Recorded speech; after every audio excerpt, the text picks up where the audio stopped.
to labor legislation. We were discussing about labor legislation. See, law is a dynamic concept.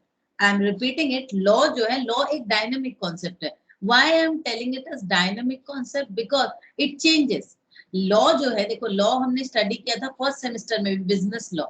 तो law का जो introduction हमने पढ़ा था उसमें क्या था कि law धीरे धीरे करके evolve हुआ है. कैसे evolve हुआ था? पहले देखो जब राजा महाराजा थे तो उनका एक अलग लीगल सिस्टम था, वो अलग एक अपना फैसला सुनाते थे. देन वो पंचायती राज आया, पंचायती में गांव का एक पंच होता था. सो दिस वे हमारे जो एक काम करने का तरीका है, जो जनरल एक प्रोसीड्योर है काम करने का, क्या सही है क्या गलत है, whatever is ethical what is unethical, accordingly our legal system has been framework और it has been developed. So यहाँ पे देखो law is we are discussing about labor legislation. अभी लेबर में लेजिस्लेशन का कॉन्सेप्ट क्या है? देखो लेबर को मैनेज करने के लिए, लेबर मतलब जब भी हम लोग लेबर का टर्म यूज करते हैं, it means there will be number of labours. बहुत लोग होंगे, बहुत एम्प्लॉय. ये 10-20 लोग के लिए नहीं है, जहाँ पे 100 लोग 200 लोग 1000 एम्प्लॉयज काम कर रहे हैं लेबर, और उनकी मतलब वो बहुत काम कर रहे हैं. मतलब अब जब वो ग्रुप में होते हैं, ग्रुप ऑफ पीपल, जब ग्रुप ऑफ पीपल है उनको हम लेबर बोल रहे हैं, जो काम कर रहे हैं हमारे यहाँ पर, तो उनको मैनेज करने के लिए there need some legislation. Legislature ने, हमारे जो कॉन्स्टिट्यूशन है, उन्होंने एक लेबर लेजिस्लेशन बनाया. इसका मतलब वो लेबर को किस नियम से बांधा जा सके या उनको सपोर्ट करने के लिए, उनको सोसाइटी में सेफगार्ड करने के लिए कुछ तो नियम होगा ना. Because mainly they are the lower class और वी कैन से वेरी मतलब बहुत ही नीचे स्तर के लोग होते हैं उन लोग. तो उन लोगों को एक मैंने क्या बोलते हैं, सोसाइटी में एक प्रोटेक्शन की जरूरत है. तो ये जो लॉ है, लॉ क्या करता है, ये जो नियम है, नियम उनको सेफगार्ड करके रखता है सोसाइटी में, कि ऐसा ना हो कि उनको काम करवा ले और सैलरी ना दे. तो अगर कोई कंपनी सैलरी नहीं देगी तो वो क्या करेंगे, वो डेफिनेटली लेबर कोर्ट जाएंगे. इसका मतलब क्या है, एक लेबर लेजिस्लेशन, लेबर को मैनेज करने के लिए हमारे पास लेजिस्लेटिव कॉन्सेप्ट्स हैं, लेबर लॉ है, जिसके द्वारा हम लोग उनको रेगुलेट भी कर सकते हैं, उनको सेफगार्ड भी करेंगे. So now to start with, law is a dynamic concept. We all know that law is a dynamic concept. Law will change, law change हो रहा है. आगे जो आपके लॉ के नियम थे, लीगल नियम थे, that has changed to a greater extent. बहुत चेंज हो गया है. It changes with the growing needs of the society. हमारी जो growing needs है उसके हिसाब से, सोसाइटी के जो growing needs है उसके हिसाब से बहुत कुछ चेंजेस हो रहा है. Development in the field of technology, economy in other parts of the society. अब देखो सब चीजों में चेंज हो रहा है. सोसाइटी का जो भी चीज है हर जगह पर चेंजेस आ रहा है. तो सोसाइटी में जैसे जैसे चेंजेस होगा, लॉ में भी चेंज होगा. Law is also universal phenomenon. ये यूनिवर्सल है, हर जगह पर एप्लीकेबल है. लॉ इज लाइक द सन. देखो सूर्य की रोशनी ऐसा नहीं कि मेरे ऊपर पड़ेगी तुम्हारे ऊपर नहीं. अगर सूर्य निकलेगा, सन निकलेगा, सन राइजेस, वो हर कोई को सुबह कर देगा. वैसा ही लॉ का नियम है, लॉ के जो नियम है that is applicable for everyone. It's just like the red stove, हम लोग का जो था ना रेड हॉट स्टोव रूल, हमने एचआरएम में पढ़ा था, इंट्रोडक्शन टू एचआरएम में, red hot stove rule. I hope you must remember it. Red hot stove rule of discipline. इसमें क्या बताया गया है कि इफ मैं एकदम बेसिक बता रही हूँ, गरम जलता हुआ स्टोव जल रहा है, ठीक है, गरम लाल, वो लाल हो जाता है ना जब गरम स्टोव जलता है, तो कैसा दिखता है, रेड कलर का. अभी अगर मैं उसको छूंगी, मैं उसका मालिक हूँ, ये स्टोव मेरा है, मैं उसको छूंगी तो भी मुझे गरम लगेगा, और तुम छुओगी तो तुमको भी गरम लगेगा. तो इसका मतलब क्या है, हमारे जो डिसिप्लिनरी रूल्स हैं that should be like red hot stove rule only. तुम छुओगी तुमको भी गरम लगेगा, मैं छूंगी मुझे भी गरम लगेगा. ऐसा नहीं कि मैं मालिक का बेटा हूं तो मेरे लिए वो डिसिप्लिन रूल नहीं है और तुम्हारे लिए है. This disciplinary action is applicable for everyone. So law is also a universal phenomenon, and we also say as law is like the sun. The importance of law can be felt from cradle to grave or from womb to tomb. तो इसका मतलब क्या है, worm to Tom मतलब कि simple सी बात है कि जन्म से लेकर मृत्यु तक. तो जन्म से लेकर मृत्यु तक, यहाँ पर लेबर लॉ में क्या आ गया जन्म से मृत्यु की बात. इट्स जस्ट कि आप एक एम्प्लॉय जब एंट्री करता है एक ऑर्गेनाइजेशन में, इफ एन एम्प्लॉय एंटर्स, मैं एम्प्लॉय की बात कर रही हूँ, एम्प्लॉय और rather we say a labour, if he enters in an organisation, enters in an organization till the exit from the organization. All the means provisions are covered within the labor legislation. देखो आप मेरे organisation में enter करोगे तो उसकी भी कुछ employment policies होगी, नियम होंगे, उनको क्या सैलरी देना नहीं देना, तो उसमें भी हमारे लेबर लॉ आ जाते हैं। और एग्जिट टिल यू एग्जिट, और इस बीच में जितने दिन हो, तो आप मेरे कंपनी में जब जितने दिन आप नौकरी करोगे उतने दिन तक तो मुझे आपका ध्यान रखना है, मुझे वो सारे फैसिलिटीज आपको प्रोवाइड करने हैं। तो you are covered with this labour legislations. हमारे जितने भी नियम है, लॉ रिफॉर्म्स है, वो सारे चीजों से आप कवर्ड हो ना इसमें। देखो एक छोटा सा हमने ये भी पढ़ा था when we have studied the business law, हमने उस टाइम में ये टर्म पढ़ा था, इग्नोरेंसिया फैक्टी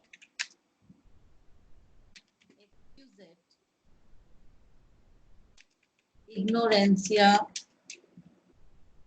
juris non excused। ये टर्म हमने पढ़ा था जब हम ये पढ़े थे business law.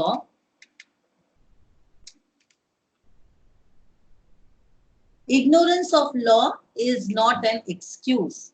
However, ignorance of fact may be excused.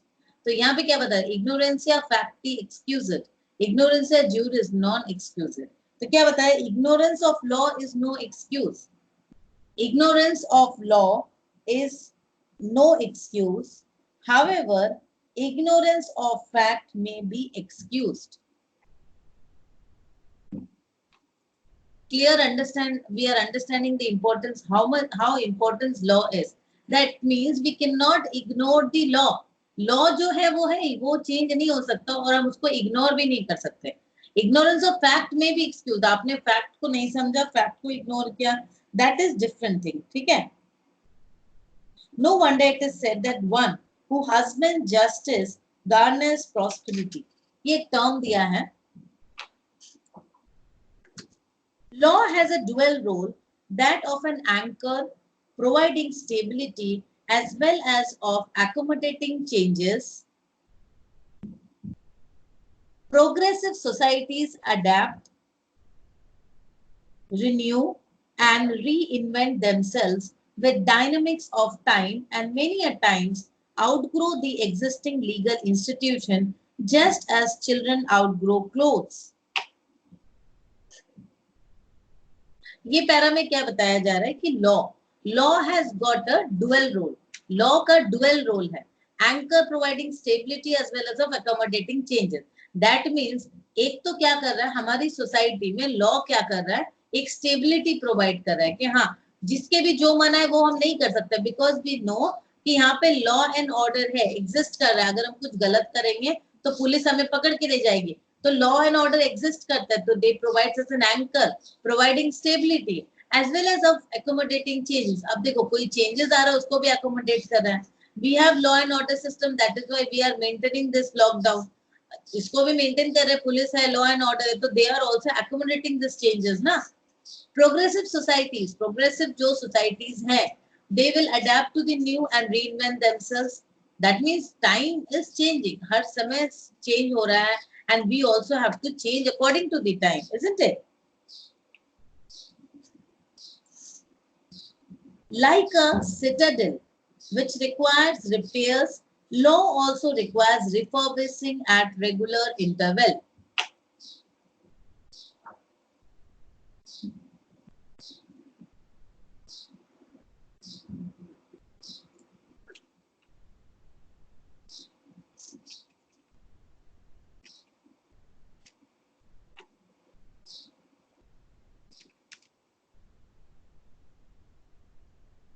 Also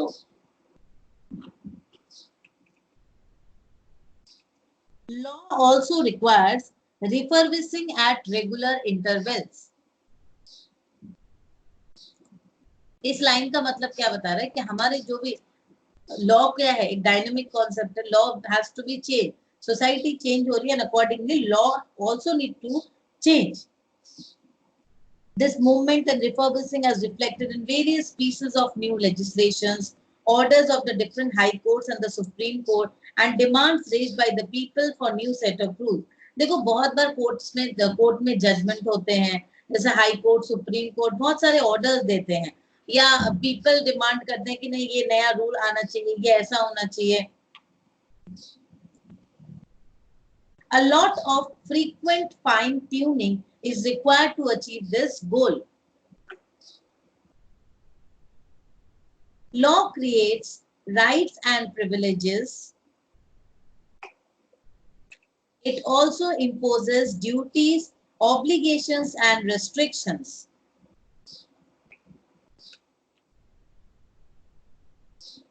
इसका मतलब क्या बता रहा है? हमने पहले बताया कि लॉ रिक्वायर्ड, जो हमारे लॉ है, इसके बाद इट रिक्वायर्स रिफर्बिशिंग. लॉ जो हमारा नियम है, it requires refurbishing at regular interval. Law को हर समय नए तरीके से उसको सजाना है, नया उसमें कुछ अपडेशन लेकर आना है. ये क्यों होता है? क्योंकि बहुत ये हमें पता कैसे चलता है कि कहाँ चेंज हो रहा है, पॉलिसीज चेंज हो रही है, सिस्टम्स चेंज हो रहा है, तो कैसे हो रहा है ये हमें पता चलता है. हाई कोर्ट्स या सुप्रीम कोर्ट्स के नए नए जो ऑर्डर्स आ रहे हैं, जजमेंट आ रहे हैं, वहां से हमें ये इंफॉर्मेशन मिलती है. या तो कभी कभी लोग डिमांड करते हैं, तो a lot of frequent tuning is required.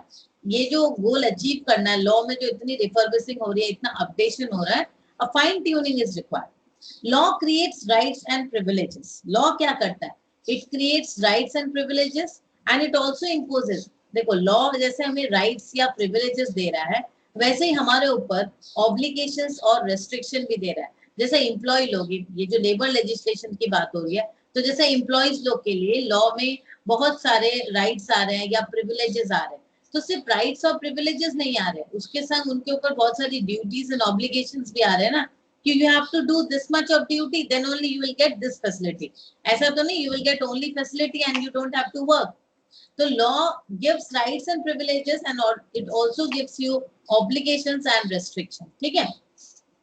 Trisha समझ में आ रहा है? मैं आगे बढ़ूं? हाँ मैडम समझ में आ रहा है, आप कंटिन्यू कीजिए.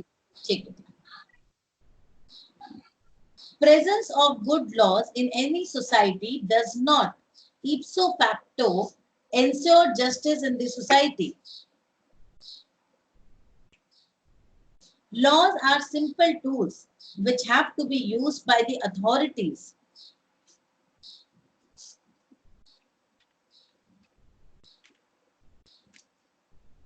In particular and the society in general to achieve a just society. Justice is the end product of law and legal dispensations.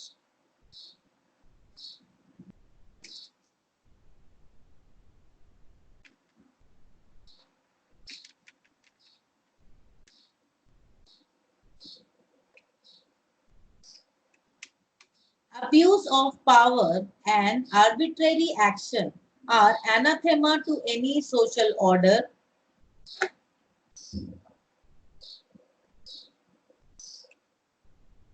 Rule of law is not a command of sovereign, but rational rules that ensure fair play.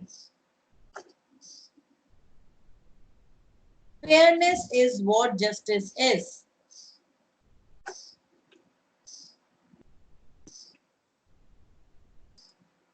देखिए ये first chapter है. First 2-3 chapter बहुत important है, इसलिए मैंने बोला मैं इसको लाइन बाय लाइन पढ़ाऊंगी, क्योंकि ये इनमें से बहुत क्वेश्चंस आएगा, तो जो जो बिल्कुल इंपॉर्टेंट है मैं उसको ही पढ़ाऊंगी. ये जो पैरा है ये क्या बता रहा है? Just presence of good laws in any society. हम बता रहे हैं कि बहुत अच्छे नियम है, बहुत अच्छे लीगल सिस्टम, सब कुछ बना हुआ है, बट सिर्फ नियम रहने से एक अच्छा सोसाइटी नहीं बन सकता. यहाँ पे क्या बता रहा है? Presence of good law in any society does not ipso facto. Ipso facto मतलब क्या? Ensure justice in society. इसका मतलब ये नहीं है कि आपके सिर्फ अच्छे नियम बना देने से you have proper system in place, but वो नियम बनने से सिर्फ अच्छा, it does not ensure justice in the society. Law are just simple tools which has to be used by the authorities. ये इसका मतलब क्या? लॉ एक टूल है जिसको यूज करेगा कौन? अथॉरिटीज. इन पर्टिकुलर मैंने पर्टिकुलर कोई केसेस होगा या कोई चीज में अथॉरिटीज यूज करेगा. And society in general to achieve a just society. That means हमें उसको प्रॉपरली यूटिलाइज करना है। जनरल केस में तो हमें सब नियम को मानना है ना। अभी कोई पर्टिकुलर केस होता है जब हम नियम को नहीं मानते, जैसे हमारे पास 20 से ज्यादा स्टाफ है पर हम पीएफ नहीं दे रहे, तो that is a particular case. तो उस पर्टिकुलर केस में कोर्ट या अथॉरिटी उसके ऊपर एक्शन लेगा। बट इन जनरल हम as a social human being हमारा काम क्या है कि हमें उस नियम को मानना है। तो रूल को जानना है और नियम को मानना है, ये हमारा मेन मोटिव है। ठीक है। The courts are required to do social justice by using the concept of social engineering propounded by Dean Roscoe, Pond of the Harvard Law School.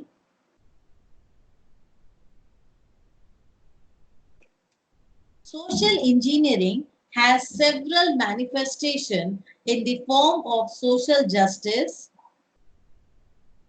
economic justice, discriminative justice, and distributive justice, which casts a much bigger role for the judiciary, not to be contended with a regulatory role, but to play a more proactive role of constructive and progressive education.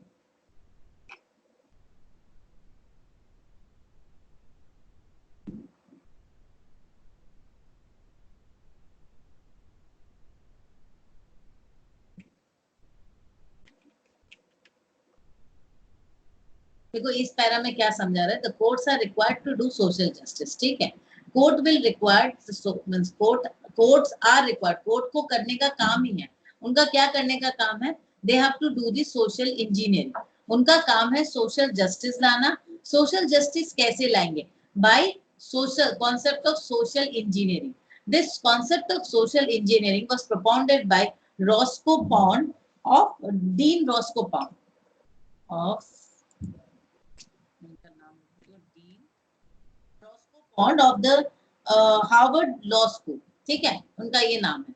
अब social engineering क्या है उसके बारे में देखो। Social engineering मतलब it is somewhere related with the society only. Society को engineering term कहाँ यूज होता है, whenever we are talking about engineering, उसको किसी तरह से रीडिजाइन करना है, रीस्ट्रक्चर करना है, तो यहाँ पर सोसाइटी की बात हो रही है।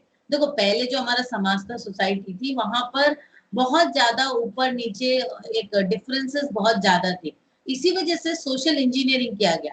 Social engineering has several manifestation in the form of social justice, that means समाज में सबको एक जैसा देखा जाए।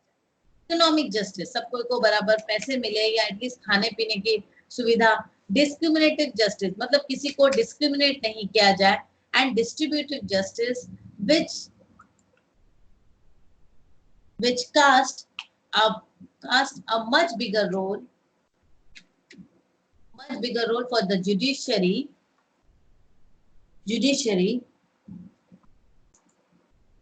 not to be contended with the regulatory rule, but to play a more proactive role of constructive and progressive education.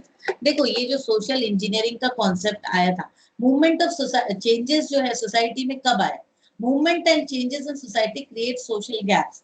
कभी कभी क्या होता है, बहुत सारे मूवमेंट्स हो रहे हैं या कुछ चेंजेस हो रहे हैं, इसके कारण सोसाइटी में एक गैप हो रहा है, तो उस गैप को किस तरीके से हम लोग फुलफिल करेंगे।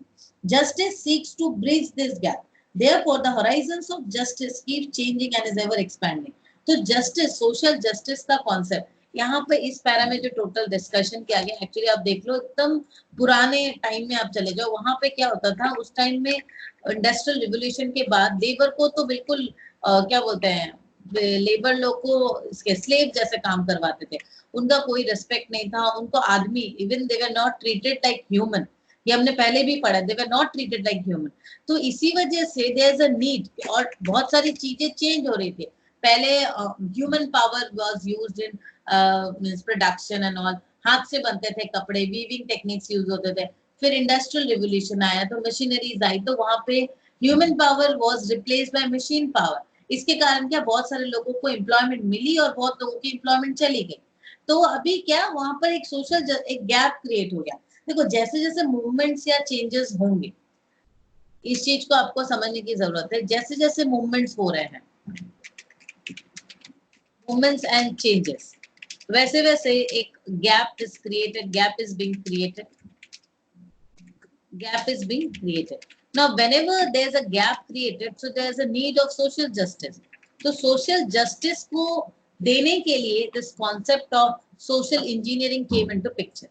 Social justice कैसे आएगा? जब तक society एक री इंजीनियरिंग प्रोसेस में नहीं आएगी, सोसाइटी को तो री इंजीनियरिंग करना है ना, तो सोसाइटी जब री इंजीनियरिंग करेगी तो हर कोई को एक दृष्टि से देखा जाएगा, एक जैसा आपको सर्विस दी जाएगी, एक जैसा सैलरी दी जाएगी, कोई डिस्क्रिमिनेशन नहीं होगा। तो इसमें क्या, जब ये ऊपर से ऑर्डर्स आएंगे ना तो ऑटोमेटिकली वहां पे एक more constructive and progressive education, यहाँ पे आपका एक रेगुलेटरी रोल जब आएगा, regulatory role but to play a more proactive role, आपको पहले से तैयार रहना, you have to prepare, you have to create something. इसी वजह से ये कॉन्सेप्ट आया सोशल इंजीनियरिंग का। सो ये कॉन्सेप्ट कहाँ से है? सोशल जस्टिस से। सोशल जस्टिस से है सोशल इंजीनियरिंग, और वहां से आपको देखो social, economic, discriminative and distributive सारी चीजें आ गई।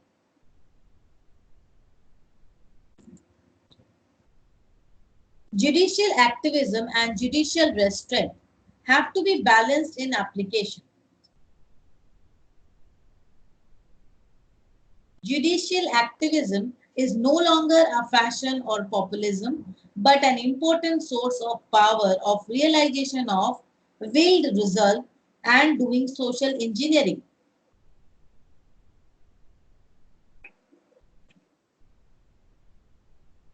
Social activism is another concept that prompts judges to go beyond legal justice and create a just society by doing social re-engineering.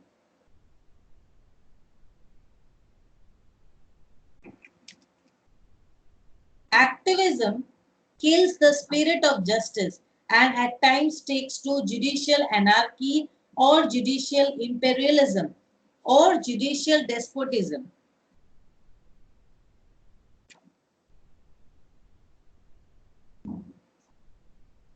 That requires to be checked, and the best check is self-restraint exercised by the judges.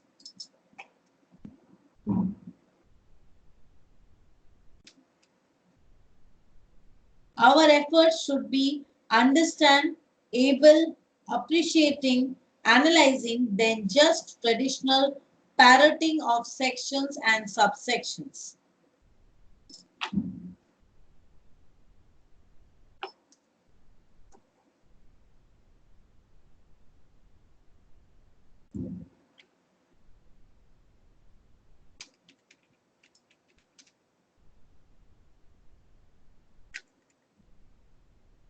देखो यहाँ पे जो concept बताया जा रहा है कि judicial activism and judicial restraint have to be balanced in application.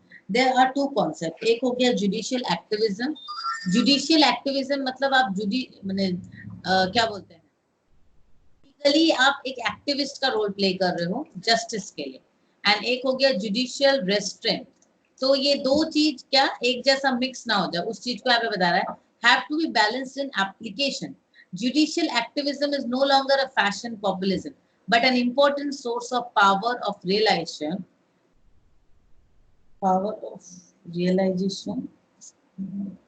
of will reason or of realization of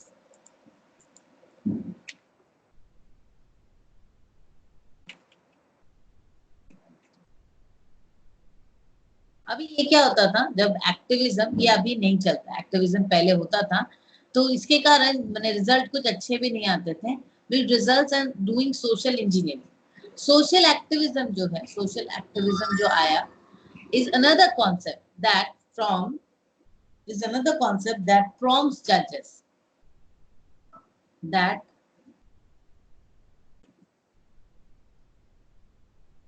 prompt judges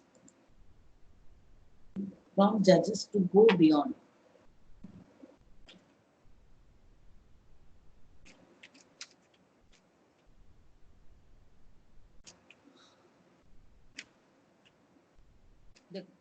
ये वाला कॉन्सेप्ट इंपॉर्टेंट आ गया फिर से सोशल एक्टिविज्म का। देखो जुडिशियल एक्टिविज्म, जुडिशियल रेस्ट्रेंट, ये दो वर्ड हमने पढ़ा, इसके पहले सोशल इंजीनियरिंग पढ़ा था। यहाँ पे फिर से वही बात आ रही है। Social activism is another concept that from जजेस to go beyond legal justice and create a just society by doing social re-engineering. Again, we are talking about social re-engineering.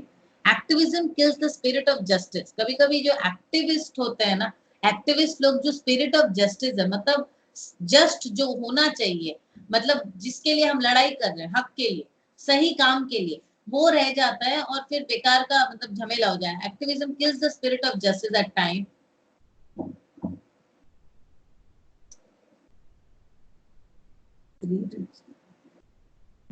Activism kills the spirit at time takes to activism kills the spirit at times takes to क्या होता है कभी-कभी judicial anarchy. Judicial anarchy का मतलब क्या होता है कि वो एक जुडिशियल मतलब अपना ही एक किया जाता है, अलग ही कुछ आ जाता है। और जुडिशियल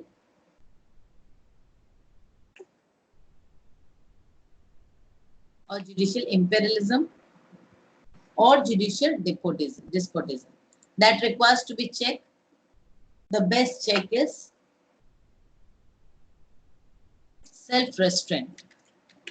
ये वाला जो पैरा है इसमें क्या समझा रहा है टोटल कॉन्सेप्ट कि there are two words, judicial activism और जुडिशियल रेस्ट्रेंट। तो यहाँ पर जुडिशियल एक्टिविज्म, एक्टिविस्ट जो होते हैं ना, एक्टिविस्ट लोग, जैसे यहाँ पे मैं एक एग्जांपल दे रही हूँ, इसी के अगेंस्ट में बहुत लोग थे हुसैन बाग में, तो उन लोग क्या एक लॉ, एक कोई सेक्शन आया उसके अगेंस्ट उन लोग ये लेकर आ रहे हैं, उन लोग मतलब उसके अगेंस्ट लेकर आए। तो पहले वो एक सोशल एक्टिविज्म था, फिर धीरे धीरे वो जुडिशियल एक्टिविज्म से मतलब वो एक्टिविस्ट जो है वो हायर लेवल में रेस्टोरेंट में आ गया। एक्टिविज्म वो नहीं था, वो एक्टिविज्म से रेस्टोरेंट में आ गया। इसका मतलब क्या, वो जो अपना जो मेन जो उनका काम था to create just for society, ये सोसाइटी के लिए जस्टिस जो था, अब वो खत्म हो गया, वो कॉन्सेप्ट ही खत्म हो गया। तो इसी वजह से हमें समझना है कि कहाँ पर ये मैंने इसके लिए सोशल इंजीनियरिंग करना जरूरी है, उसी के बारे में यहाँ पे बता रहा है। Industrial revolution and the need for labour legislation. इसका मतलब क्या, अब कहाँ से हमारा स्टार्ट हो रहा है लेबर लेजिस्लेशन का जो कॉन्सेप्ट है, वो कहाँ से स्टार्ट हो रहा है, उसका स्टार्ट हो रहा है। Industrial revolution and the need for labour legislation, this is just the start. मतलब अब यहाँ से आपका लेबर लेजिस्लेशन इस फेज के बाद स्टार्ट हुआ था। ये हमें पता है, इंडस्ट्रियल रिवोल्यूशन आया था, पहले सोसाइटी में सब ह्यूमन पावर वाज यूज ना, तो उसके बाद जब मशीनरीज वगैरह आई तो इंडस्ट्रीज यूज होने लगे, इंडस्ट्रीज में मैन पावर यूज होने लगा, ह्यूमन पावर, मशीन सब यूज हो रहा है, तो लोग यहाँ पर बहुत थे। Society evolves institution to abhor vacuum created by changes.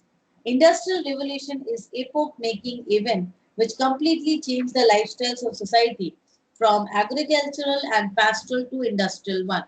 मतलब ये जो इंडस्ट्रियल रिवोल्यूशन आया है, यहाँ पे पूरा एग्रीकल्चरल इकोनॉमी से पूरी तरह से इंडस्ट्रियल वन आ गई, पैस्टोरल या इंडस्ट्रियल को बोला जा रहा है, ठीक है। मतलब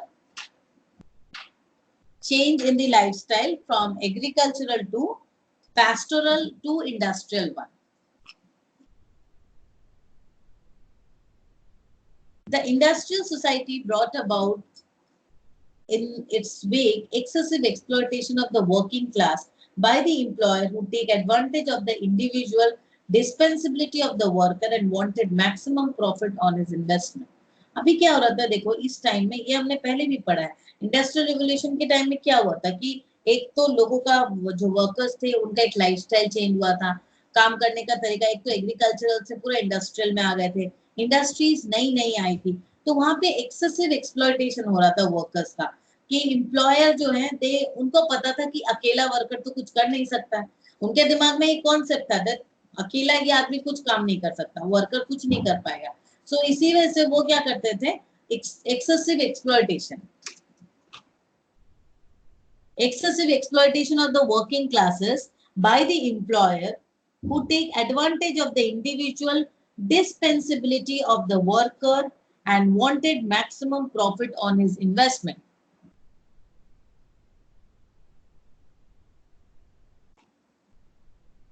The golden rule of capitalism that risk and right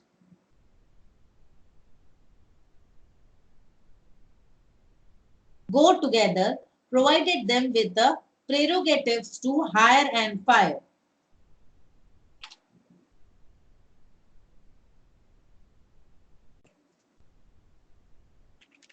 इस टाइम उनका जो कैपिटलिस्ट का मेन मोटिव क्या था, कैपिटलिस्ट जो थे, जो पैसा लगा रहे कंपनी में, उनका सिर्फ मोटिव यही था पैसा, उनको सिर्फ पैसे से मतलब था, उनका मेन मोटिव था प्रॉफिट मैक्सिमाइजेशन, वर्कर्स से उनको कोई मतलब नहीं था, they are in a concept of hire and fire, कोई काम कर रहा है ठीक है, नहीं काम कर रहा है उसको निकाल दो, इस टाइप का. The general law of contract used to govern the relation between worker and the employer. The terms of contracts were usually verbal and mostly used in case of breaches leading or to prosecution and imprisonment of worker. इसका मतलब क्या हुआ, एक तो employ के लिए employ और employer का जो एक रिलेशन है, जो कॉन्ट्रैक्ट है, उनका कोई सेपरेट कॉन्ट्रैक्ट नहीं था. They were bounded by a general contract. जो जनरल कॉन्ट्रैक्ट एक्ट होता है उसी में वो भी बाइंडिंग थे, मतलब वही, that is only governing the relation between the employee and employer. The general contract terms govern the relation between the employer and employee at that time.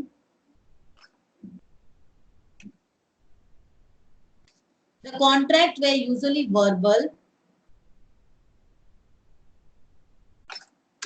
The contract were mostly used against the employee in case of breaches leading to prosecution and imprisonment of workers.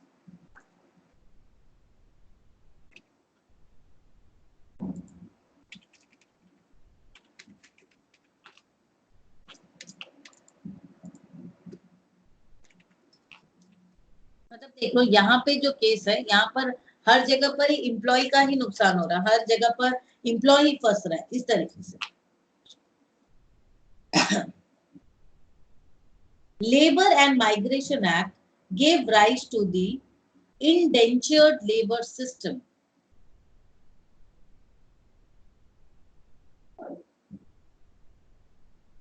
Combination of workers was treated as act of criminal conspiracy.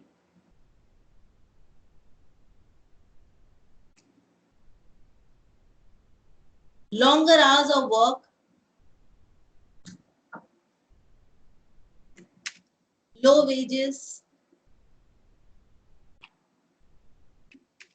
no safety and welfare provision, no insurance, the exploitation at large. इसका मतलब क्या, उस time जो labour and migration act था उसमें और भी, मतलब एक तो पहले ही इंडस्ट्रियल रेवोल्यूशन के बाद ही हुआ, जो एम्प्लॉयर थे उनका माइंडसेट ही था hire and fire, they were totally of capitalist mentality. उसके बाद जो लेबर एंड माइग्रेशन एक्ट आया, एक्चुअली उस टाइम क्या करते थे, एक कॉन्सेप्ट है बंधुआ मजदूर. I don't know whether you know this or not. बंधुआ मजदूर मतलब जो लेबर्स हैं, they were treated as slave. slave है, laborers are not labor, they are slave. उनको खरीद के लाया मैंने, तो I can do anything with them, मतलब उनको मैं कैसे भी काम कर रहा हूँ वो मेरा है, इस तरीके का. तो उस टाइम में क्या, अब वो तो लेबर मेरे अंडर आ गया, वो छोड़ के जा भी नहीं सकता हमको, ऐसा था. तो ये जो लेबर एंड माइग्रेशन एक्ट आया, that also added on it, और भी ज्यादा वो मतलब उनका कंडीशन को डिटेरियोरेट किया. उस टाइम में क्या होने लगा, अगर कुछ वर्कर्स लोग संघ में रहते थे ना, तो उसमें भी उनको माना जाता था they are doing some criminal conspiracy. Labour and migration act इतना डेंजर था कि उस टाइम में लगता था कि हाँ कुछ गलत कर रहे हो. उसमें और भी long hours of work, wages का तो कोई बात ही नहीं करो, कोई सेफ्टी वेलफेयर प्रोविजंस नहीं था, इंश्योरेंस नहीं, मतलब और एक्सप्लॉयटेशन वाज एट लार्ज. ठीक है.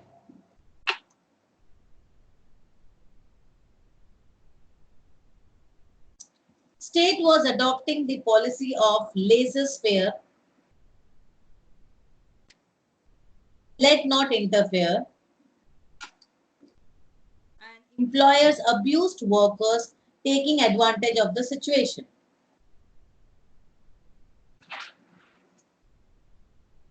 The changes brought about by the Industrial Revolution created some gaps which forced society to invent a special class of legislation known as labor legislation.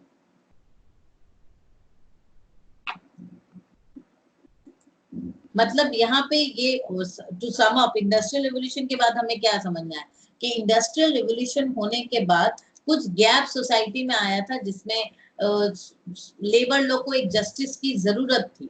They were needed some justice. तो वो justice create करने के लिए labour legislation एक अलग सा special class of legislation has to be created जिसको हमने कहा लेबर लेजिस्लेशन. ठीक है.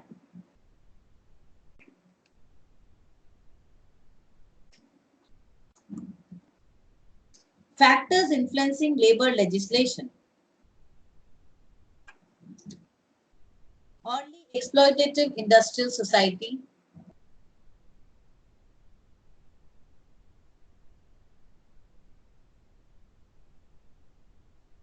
Early industrialism. Industrial revolution. Capitalism. Individualism. Freedom of contract. Laissez-faire. Excessive hours of work. Employment of young children. Unhygienic and unhealthy conditions. Low wages.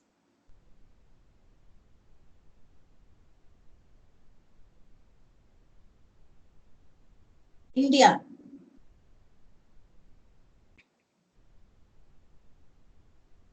Let me write the note, small note I'm writing. After that, I'm going to explain this. Rigorous hours of work.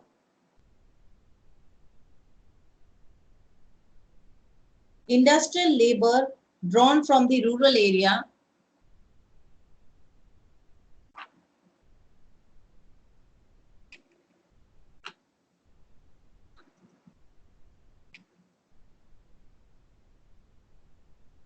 Severely exploited.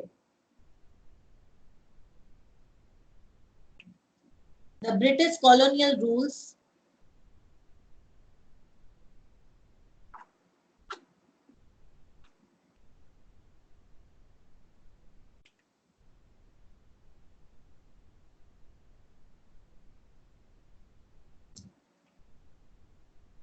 Protected the interest of the British capital invested in the Indian industries.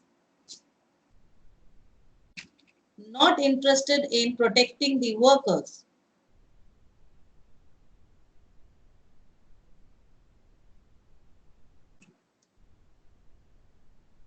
इस para में देखो हमारा क्या, देखो ये जो para है यहाँ पे जो बता रहा है, इस पैरा में क्या बताया जा रहा है हमें कि what are the factors that influenced labour legislation. Labour legislation कैसे आया, तो लेबर लेजिस्लेशन कैसे आया, पहले हमने जैसे पढ़ा कि origin of labour legislation lies in the excesses of industrial revolution in early industrialism that followed in industrial revolution. early industrialism हुआ, धीरे धीरे इंडस्ट्रीज आई. इंडस्ट्री जब अर्ली इंडस्ट्रियलिज्म हुआ, अर्ली इंडस्ट्रियलिज्म में कुछ नहीं हुआ. ये क्या, early exploitative industrial society. This is the first thing. early, this is the first case we were discussing. Factors influencing labor legislation में first point है early exploitative industrial society.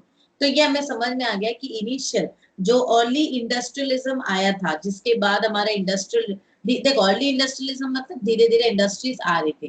धीरे धीरे जब इंडस्ट्रीज आई उसके बाद टोटली आप देखो इंडस्ट्रियल रिवोल्यूशन आया. ठीक है. तो इंडस्ट्रियल रिवोल्यूशन जब आया तो उस टाइम में क्या था, कैपिटलिस्ट कंट्री जो थे उनको सिर्फ अपने मतलब individual they have freedom of contract, government छोड़ दी थी लेजर फेयर, जो करना है करो. तो they followed excessive work hours, employment of young children. मतलब बाहर की हालत भी अच्छी नहीं थी, सिर्फ इंडिया की नहीं.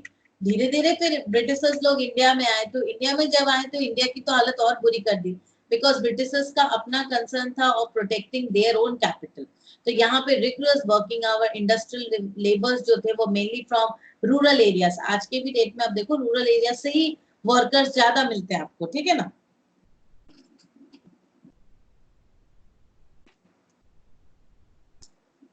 It is well known that the early factory and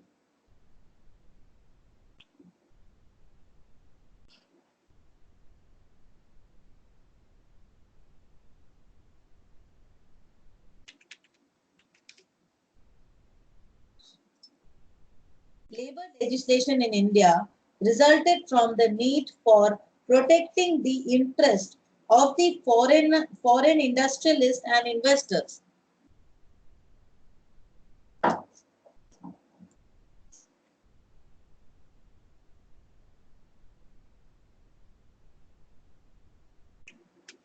In the tea plantations of Assam and Bengal, where life and work become extreme intolerable, workers started deserting their place of work for their village homes. हमारे यहाँ पे initially जो labour legislation बना था ना, वहां पे देखो लेबर लेजिस्लेशन बना इंडिया में, लेकिन उसका मेन इंटरेस्ट क्या था कि वो फॉरेन जो इन्वेस्टर्स हैं या जो फॉरेन माने इंडस्ट्रियल हैं, जो फॉरेन इंडस्ट्रियलिस्ट हैं, फॉरेन इंडस्ट्रियलिस्ट और इन्वेस्टर्स, उनके मतलब मेन इसको देखने के लिए,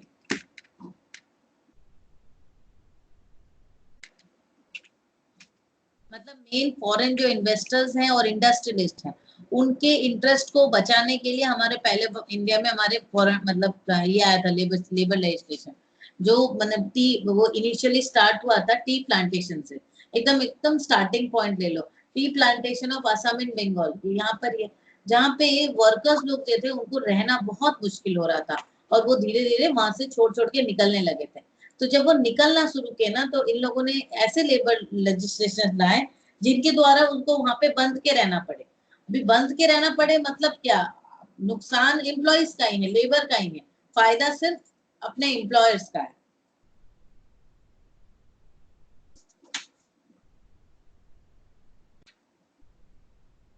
The earliest pieces of labor legislation,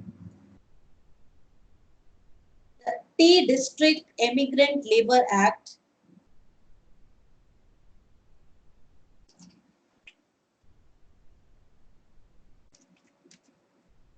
T District Immigrant Labor Act 1832.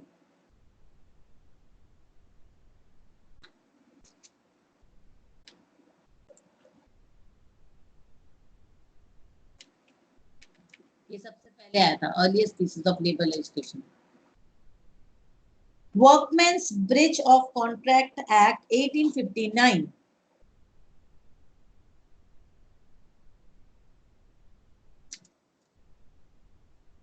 Designed for the purpose of ensuring a steady supply of labor to the tea gardens in Assam.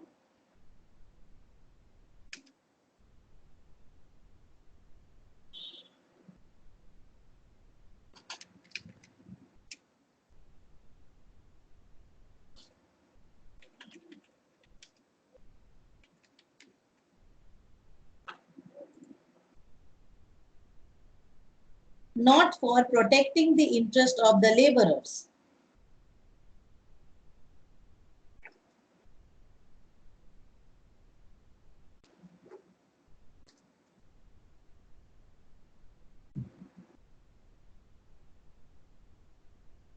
The later act made the desertion of the tea gardens by the laborers a criminal offense.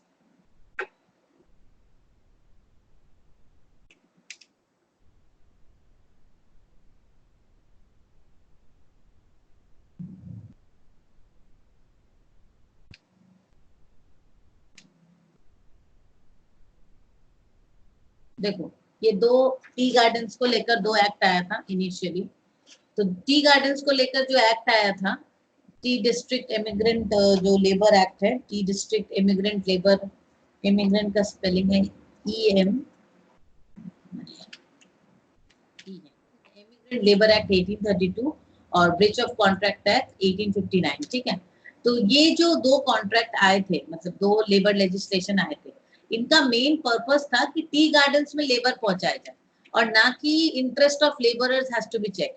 उनको कोई मतलब नहीं था कि labourers का interest को protect किया जा रहा है या नहीं, वो ठीक से काम कर रहे हैं या नहीं, इससे किसी को कोई मतलब नहीं था। उनका सिर्फ था कि जो टी गार्डन है वो अच्छे से रन करे और वहां पे अच्छे से लेबर सप्लाई हो, ठीक है। The latter act made the desertions of the tea garden by the labour a criminal offence. मतलब यहाँ तक ऐड कर दिया कि अगर कोई छोड़ के जाता है, अगर लेबर लोग मतलब टी गार्डन को छोड़ छोड़ के जाते हैं, तो वो it will be treated as a criminal offence, ठीक है।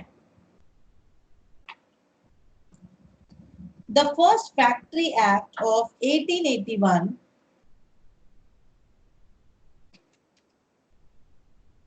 resulted from the complaints of the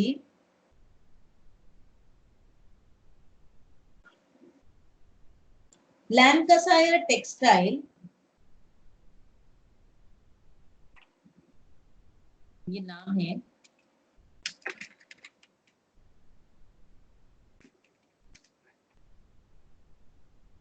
magnates against competition by the cotton textiles produced in Indian mills because the labor employed by them was extremely cheap.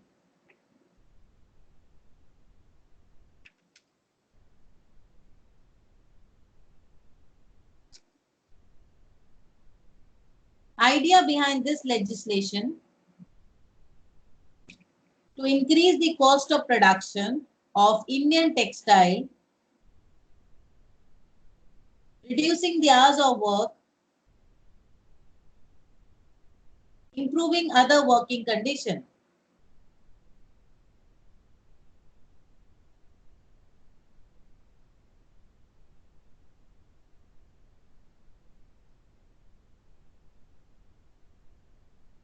देखो यहाँ पे क्या बता रहा है, जो मेन फैक्ट्री एक्ट आया था ना, फैक्ट्री एक्ट उस टाइम तो ब्रिटिश राज ही था, ब्रिटिश रूल ही था, कॉलोनियल रूल। ये जो फर्स्ट फैक्ट्री एक्ट आया ऑफ 1881, तो ये जो फैक्ट्री एक्ट आया 1881 में, तो ये भी कब आया, जब वहां पे आपका लैंकाशायर जो है, लैंकाशायर टेक्सटाइल, उसने टेक्सटाइल मैग्नेट्स, कंपनी का नाम है लैंकाशायर टेक्सटाइल मैग्नेट्स, इन लोगों ने कंप्लेन किया था against the Indian cotton textile mill. तो इंडियन कॉटन टेक्सटाइल मिल में क्या उन लोगों ने कंप्लेन किया कि ये लोग अपने लेबर को सैलरी बहुत कम देते हैं या फैसिलिटीज नहीं देते, the labour employed were extremely cheap. But ये जो आइडिया था behind this legislation, the first factory act जब आया था, उसका जो आइडिया था, उनका आइडिया बिल्कुल भी लेबर्स को प्रोटेक्ट करने का बिल्कुल भी नहीं था। उनका मेन कंसर्न था कि ये लेबर को फैसिलिटी दे, मतलब इंडियन कंपनी जो है वो अपने लेबर को फैसिलिटी दे एंड देयर बाय उनका जो कॉस्ट ऑफ प्रोडक्शन है वो इंक्रीज हो। कॉस्ट ऑफ प्रोडक्शन इंक्रीज होने से डायरेक्ट तुम्हारा फॉरेन कंपनीज के संग, फॉरेन जो टेक्सटाइल मिल है उनके संग डायरेक्ट कंपटीशन होगा। तो मेन जो कंसर्न था वो था, ये बिल्कुल नहीं था कि labours they are not the concern. The main purpose जो था, the protection of the interest of Lancashire textile. Nobody denies the benefit which this legislation conferred on the Indian textile workers, but they are incidental to the main purpose of this legislation, the protection of the interest of the Lancashire industrialist. इसका मतलब ये जो पूरा factories act बना था, the protection of the interest of the Lancashire industrialist. तो clear concept है कि इस टाइम में जो बना था वो फॉरेन इंडस्ट्रियलिस्ट या इन्वेस्टर्स को प्रोटेक्ट करने के लिए ये बना था, ठीक है। इसके बाद जो आया धीरे धीरे फिर क्या आया,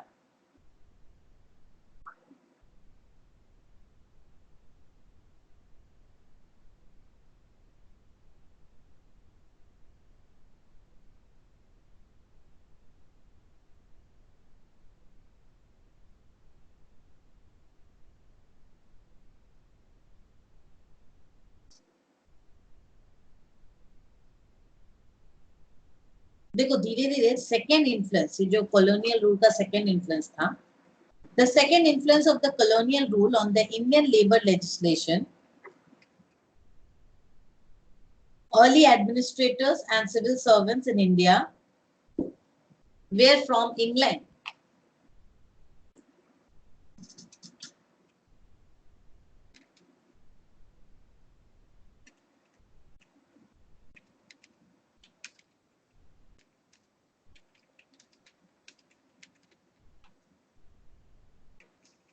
The pattern was taken from the England. Civil servants from England. So the Indian labor legislation also started following the pattern of England.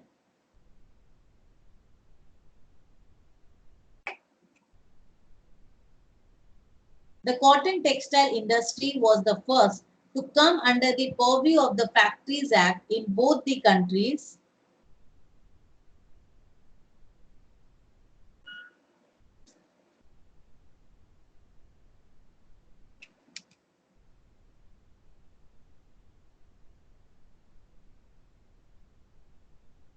Amendments to the Factories Act,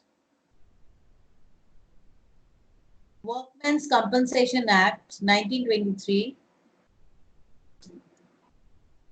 Indian Mines Act 1923, Indian Trade Union Act 1926, Payment of Wages Act 1936, Employment of Children Act 1938. The above all acts followed the pattern of Britishers.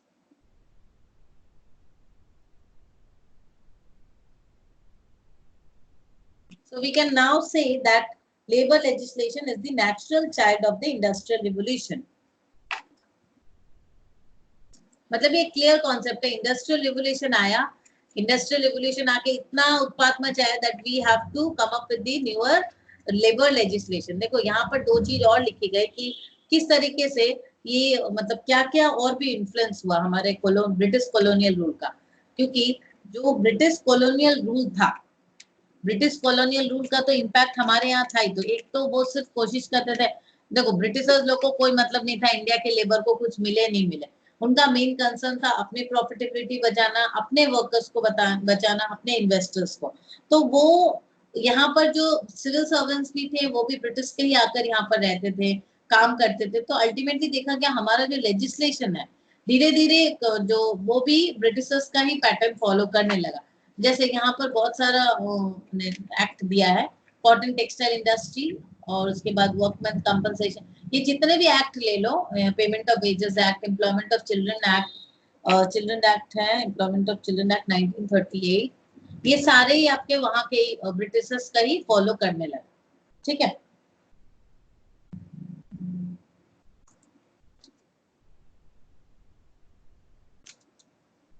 Impact of contemporary events. Impact of contemporary events.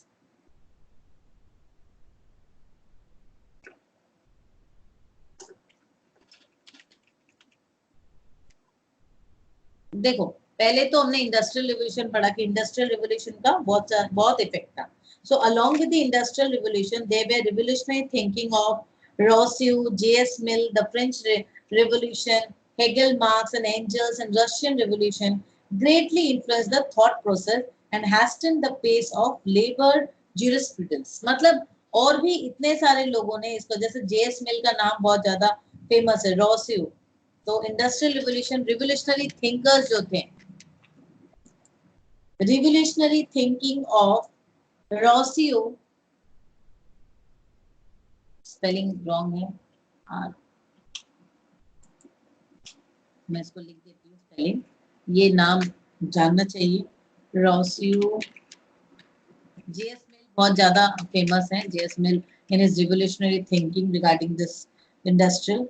French revolution, इसके बाद industrial revolution के बाद French revolution भी था. उसके बाद ये सारे लेबर लेजिस्लेशन आए. Hegel marks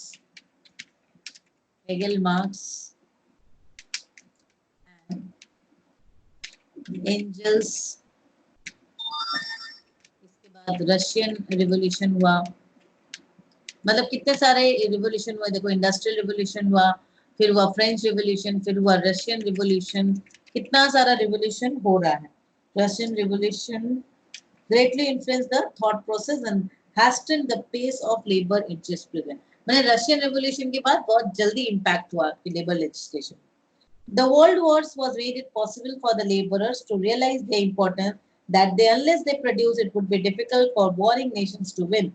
Therefore, they must take their claim for better quality of work life. मतलब ये जो वर्ल्ड वॉर हुआ था, वर्ल्ड वॉर का भी एक बहुत इम्पैक्ट हुआ था. World war also impacted the workers to think about the quality of work life. उनको भी समझ में आ गया कि वो अगर नहीं बनाएंगे तो लोग खरीदेंगे कैसे. वर्कर्स की जो ये हालत थी, उनको उनकी इंपॉर्टेंस नहीं समझ में आ रही थी. The revolution in science, technology and communication and telecommunication also helped in bringing the world closer. It became easier for the working classes of the underdeveloped world to know the better condition of service of their counterparts in the developed world. So आपके ये science and technology के जो development हुए, technological developments also led the communication between the world easier.